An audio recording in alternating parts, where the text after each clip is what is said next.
Hello student. Wave optic इस chapter में हम अलग अलग फिनोमेना ऑब्जर्व कर रहे हैं, उसकी डेरिवेशन देख रहे हैं। हमने देखा कि हाइजेंस प्रिंसिपल यूज करके हमने रिफ्लेक्शन रिफ्रैक्शन लाइट देखे।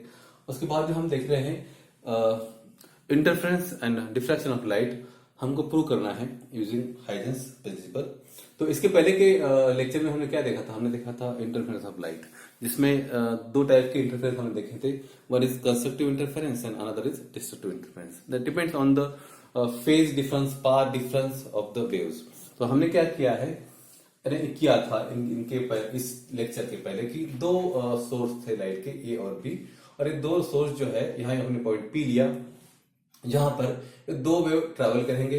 ओके, अब देखेंगे कि distance of this B P is more than distance of A P, है ना। Distance of this particular P is B P minus A P, ये क्या रहेगा, इसका डिफरेंस रहेगा। So the dark spot and the bright spot यहाँ पर हम लोग देखेंगे, कहां पर, पॉइंट पी पर। वो डिपेंड करेगा किस पर, एक तो पाथ डिफरेंस पर और फेज डिफरेंस पर। तो हमने इसके पहले तो हमने देखा था कि ब्राइट स्पॉट कैसा था। ब्राइट स्पॉट के लिए हमने जो कंडीशन थी मैंने बताया था कि फेज डिफरेंस क्या होना चाहिए और पाथ डिफरेंस क्या होना चाहिए। ओके, पाथ डिफरेंस ऑब्वियसली हम लैम्डा लेते हैं। Okay, it is wavelength. और इन केस ऑफ जो आपका ये है डार्क स्पॉट है, it should be odd multiple, यानी कि lambda by 2, 3 lambda by 2, 5 lambda by 2, इसका मतलब 2m माइनस 1, यहाँ m इक्वल टू 1 रहेगा, तो 2 माइनस 1 इक्वल टू क्या था, 1 यानी कि ऑड मल्टीपल है ना। और फेज डिफरेंस से कभी भी हम, फेज डिफरेंस मतलब एंगल होता है, यानी कि ये जो वेव है ए पी और बी पी, ये कौन सी वेव है, ये ट्रांसवर्स वेव है। This wave is transverse electromagnetic wave हम कंसीडर करते हैं, साइनसॉइडल वेव कंसीडर करते हैं। तो इन फेज का मतलब क्या होता है, आउट फेज का मतलब क्या होता है। मान लो एक वेव फॉर्म है, तो ये वेव फॉर्म है मान लो। ओके, तो इसमें इन फेज मतलब कि यहाँ से जो दोनों वेव एक साथ स्टार्ट हो रही हो और लैंड एक साथ हो रही हो, तो हम तो क्या कहेंगे कि इन फेज वेव फॉर्म है। और आउट फेज मतलब कि एक वेव आगे निकल गई, एक वेव पीछे निकल गई। इसके पहले हमने देखा होगा लैगिंग और leading of wave form. Lagging और लीडिंग ऑफ वेव फॉर्म क्यों होता है? Because of the phase difference. That phase difference, यहाँ पर फेज डिफरेंस हमने फाई लिया है। Okay, so now we are going to observe how dark spot will be observed here. Okay, that is because of phase difference pi, 3 pi, 5 pi, and path difference, that is lambda by 2, 3 lambda by 2, that is odd multiple. Okay, now अब हम consider करेंगे यहाँ पर दो wave consider करेंगे, ये AP और BP जो है। मान लो कि AP है y1 equal to a1 sin omega T. आपको पता है कि साइनसॉइडल वेवफॉर्म का जो फार्मूला होता है वो क्या होता है, y1 equal to a1 sin omega T. अब इसमें हमको थोड़ा फेज डिफरेंस ऐड करना है, तो हम क्या करेंगे, y2 equal to a2 sin omega T plus 5। 5 क्या है, 5 है फेज डिफरेंस। 5 क्या है, ये फेज डिफरेंस। ओके, तो ये हमको अलग अलग थोड़ा वेव फॉर्म को आगे पीछे करना पड़ेगा, तभी तो हमको ये इंटरफेरेंस दिखेगा। ओके, सो इसका रिजल्टेंट क्या होगा, तो हमने देखा था डेफिनेशन में कि जब दो वेव फॉर्म हम कंसीडर करेंगे तो उसका जो रिजल्टेंट एम्पलीट्यूड रहेगा वो तो कोई स्केलर क्वांटिटी नहीं है, वो तो वेक्टर क्वांटिटी है। तो हमको इसको वेक्टोरिकली ऐड करना पड़ेगा, और वेक्टोरिकली ऐड करते समय हमको फेज एंगल भी इसको कंसीडर करना पड़ेगा। तो यहाँ पर भले ही मैंने y equal to y1 plus y2 लिया है, we cannot just directly add two wave form directly, we have to add it vectorically. So यहाँ y equal to r sin omega T plus 5 है। अभी r जो है काफी complex है, तो यहाँ आपको पता है लॉ ऑफ पैरेललोग्राम, जिसमें आपने देखा होगा इसके पहले की फोर्स या बाकी चैप्टर में, जैसे कि r equal to p square plus q square plus p q 2pq cos theta, है ना। तो उस हिसाब से यहाँ पर क्या r क्या बनेगा, that final amplitude will be r equal to a1 square plus a2 square plus 2a1 a2 cos 5। ये फॉर्मूला मैं आपको याद दिला दूं कि r equal to under root p square plus q square plus 2pq cos theta. ये formula आपने कई बार यूज किया होगा बाकी चैप्टर में भी, जिसके तो वहां पर आपने देखा finally to find out the angle, okay, आप tan फाइ निकालते थे, तो वो उसी हिसाब से यहाँ पे phi equal to tan inverse a1 sin phi upon a1 plus a2 cos phi, यानी कि जो फेज डिफरेंस निकालने के लिए जो फॉर्मूला है, दैट इज tan फाइ। आपने देखा होता है, फाइ को क्या करेंगे, phi equal to tan inverse a1 sin phi upon a1 plus a2 cos phi. अब यहाँ पर बात आती है कि डार्क और ब्राइट स्पॉट क्यों दिखेंगे और कैसे दिखेंगे। अब बताओ मैं आपको कि यहाँ पर इंटेंसिटी मैटर करती है। तो intensity is directly proportional to square of the amplitude. Intensity is directly proportional to square of the amplitude. Amplitude कितना है, एम्पलीट्यूड यहाँ पे आर है, तो यहाँ पे I R is direct proportional क्या आएगा, फिर स्क्वायर ऑफ एम्पलीट्यूड क्या आएगा, A one square plus A two square plus 2a1 a2 cos phi, यानी कि ये आर का यदि स्क्वायर करेंगे हम, ये यहाँ पे एम्पलीट्यूड कितना है, आर है, ओके, तो आर का यदि हम स्क्वायर करेंगे तो मिलेगा आई आर। ये क्यों कर रहे हैं हम, क्योंकि intensity is directly proportional to square of the amplitude, यानी एम्पलीट्यूड जो रहेगा उसका स्क्वायर करेंगे तो उतना क्या क्या मिलेगा हमको, इंटेंसिटी मिलेगा, ब्राइटनेस मिलेगा। तो आई आर इक्वल टू आएगा A one square plus A two square plus 2a1 a2 cos phi. Okay, अब यहाँ पे देखेंगे वेरिएबल क्या है, ये जो इंटेंसिटी निकली, फाइनल इंटेंसिटी जो मिल रही है हमको आई आर, ये किस पे वैल्यू होगी, this will be depend on cos phi. Okay, क्योंकि इस इक्वेशन में a1 a2 ओके ये तो कांस्टेंट, लेकिन cos फाइव जो है वो मेन रोल प्ले करेगा इंटेंसिटी को कम ज्यादा करने में, यानी कि cos फाइव यदि जीरो होगा, यानी cos जीरो की वैल्यू कितनी होती है, 1 होती है, तो फिर cos जीरो cos 2 पाई cos 4 पाई ये सारे जो होते हैं, ये सारे जो वैल्यूज देंगे आपको cos 5 की देंगे, cos 5 इक्वल टू आएगा +1। तो यदि मैं यहाँ पर 2a1 a2 cos 5 की जगह पे यदि मैं यहाँ पे 1 लिखता हूं तो ये इक्वेशन क्या बनेगा, ये इक्वेशन सीधा बनेगा a1 प्लस a2 का स्क्वायर, है ना, a1 प्लस a2 का square, a1 square plus a2 square plus a1 a2। Okay, तो ये तो हो गया कंडीशन जब cos 5 यानी कि फेज जो रहेगा एंगल जो रहेगा वो 0 2 5 और 4 पर रहेगा, तो उस केस में क्या मिलेगा हमें, उस केस में cos 5 इक्वल टू +1 मिलेगा, तो इक्वेशन बनेगा I max a1 plus a2 का स्क्वायर।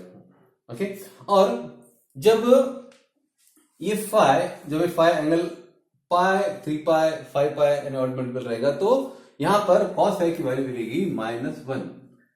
मैं आपको फिर से बता दूं कि ये जो ये है इंटेंसिटी है, ओके, ये टोटल डिपेंड किस पे कर रही है, यहाँ के cos 5 के ऊपर, तो इसलिए अभी हमने देखा कि मैक्सिमम इंटेंसिटी कब मिलेगी, तब a1 प्लस a2 का स्क्वायर होगा, और यहाँ पर जब ये जो एंगल है ये कितना होगा, 0 2 पाई 4 पर रहेंगे, और यदि पाई 3 पाई 5 पाई रहेगा तो -1 मिलेगा, तो आई मिनिमम मिनिमम क्या रहेगी, a1 माइनस a2 का स्क्वायर।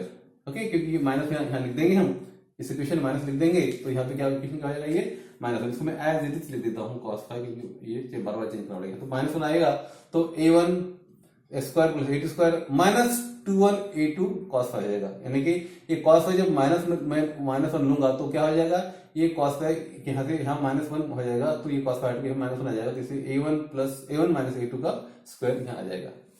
अब यहाँ पर एक शॉर्टकट किया है हमने कि r इक्वल ये क्या है, this ratio of amplitude a1 upon a2 equal to हमने r कंसीडर किया है, तो ये यदि a1 अपॉन a2 को r कंसीडर करेंगे तो ये I max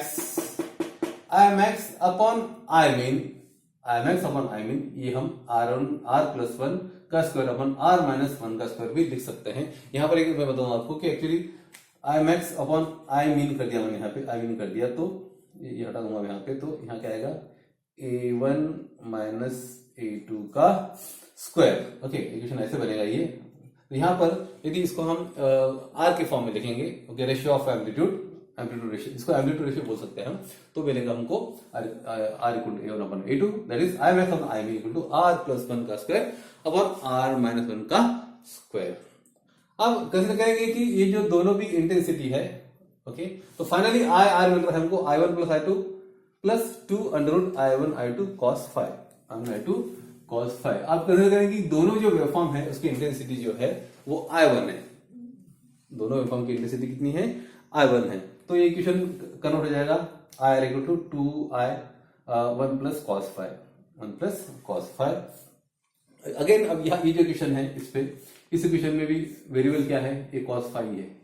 ओके, तो depending on the this angle phi, इसकी दो कंडीशन मिलेंगे, एक मिलेगा I max equal to 4I, okay, और I मिनिमम इक्वल टू 0। तो this way the intensity will be maximum and intensity will be minimum, okay, and there will be the dark spot and the bright spot. मैं फिर से आपको बता दूं, हम ये जो पढ़ रहे हैं, don't just look at the derivation and mathematics. यहाँ पे हम देख रहे हैं कि जब दो वेवफॉर्म इंटरफेयर होते हैं, दो लाइट के वेवफॉर्म जब मिलते हैं, तो because of the wave nature of the light there will be phase difference between the both the waveform, और फेज डिफरेंस होने के कारण क्या होगा कि एक वेवफॉर्म का क्रेस्ट दूसरे वेवफॉर्म का क्रेस्ट, ये जब एक के ऊपर एक आ जाएंगे, तो there will be maximum energy and there it will be the constructive interference. और एक वेवफॉर्म का ट्रफ दूसरे वेवफॉर्म का ट्रफ यदि मिलते हैं, दे आर इन फेज, एक फेज होने के कारण the resultant displacement will be maximum and the energy will be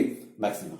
लेकिन जब एक वेवफॉर्म का क्रेस्ट दूसरे वेवफॉर्म का ट्रफ यदि एक के नीचे एक ऐसे आ जाते हैं, आउट ऑफ फेज आ जाते हैं, तो होगा क्या कि they will cancel each other and the resultant energy will be minimum. तो यही वजह है कि हम यहाँ पर जो पैटर्न मिलेगा हमको sorry that pattern will be what dark bright pattern मिलेगा। और वो क्यों मिलेगा, इसके लिए हमने इक्वेशन डिराइव किया है। हम दो वेवफॉर्म कंसीडर किया है, y1 और y2। आपको बताया कि ये साइनसोइडल वेवफॉर्म का इक्वेशन आपने करंट इलेक्ट्रिसिटी में ही पढ़ा था कि y1 equal to a1 sin omega t। तो अभी उसमें हमको फेज ऐड करना है। क्यों फेज हमने ऐड किया, क्योंकि हम देख रहे हैं डिस्ट्रक्टिव इंटरफेरेंस देखने के लिए हमको फेज डिफरेंस तो लगता ही है। तो हमने एक +5 इस पे ऐड कर दिया, दोनों वेवफॉर्म को क्या किया, आउट ऑफ फेज कर दिया। तो उसके बाद में हमने डिराइव किया इक्वेशन, क्योंकि इसका जो दो वेवफॉर्म है उसको यदि आपको रिजल्टेंट निकालना हो तो उसको हमने देखा था डेफिनेशन में सुपरपोजिशन थ्योरम में कि we can add this waveform vectorically, यानी कि आपको स्केलर जैसा नहीं काम करना है, वेक्टर जैसा काम करना है। वेक्टर में आपको क्या क्या कंसिडर करना पड़ता है, magnitude and the direction both. तो यहाँ पर हम क्या करेंगे, consider this phi as a phase, यहाँ पे हम क्या करेंगे, रिजल्टेंट वेवफॉर्म निकालेंगे। हमने रिजल्टेंट क्या किया कि यहाँ पर ये जो दो वेवफॉर्म है इसको ऐड करते समय ये जो एम्पलीट्यूड है, एम्पलीट्यूड को हमने r कंसिडर किया। तो r equal to under root a1 square plus a2 square two a1 a2 cos phi। ये equation is very famous in most of the chapters, you must have gone through this equation. Generally force के numerical करते समय आपको ये equation सामने आता है, law of parallelogram of forces, r equal to under root p square plus q square plus 2p cube cos theta. Okay, cos theta वो जो है, तो थीटा निकालने के लिए आप क्या करते हैं कि tan inverse of that is जो फॉर्मूला रहता है आपका पी के फॉर्म में, वही हम लिखा है a1 sin phi a1 plus a2 cos phi।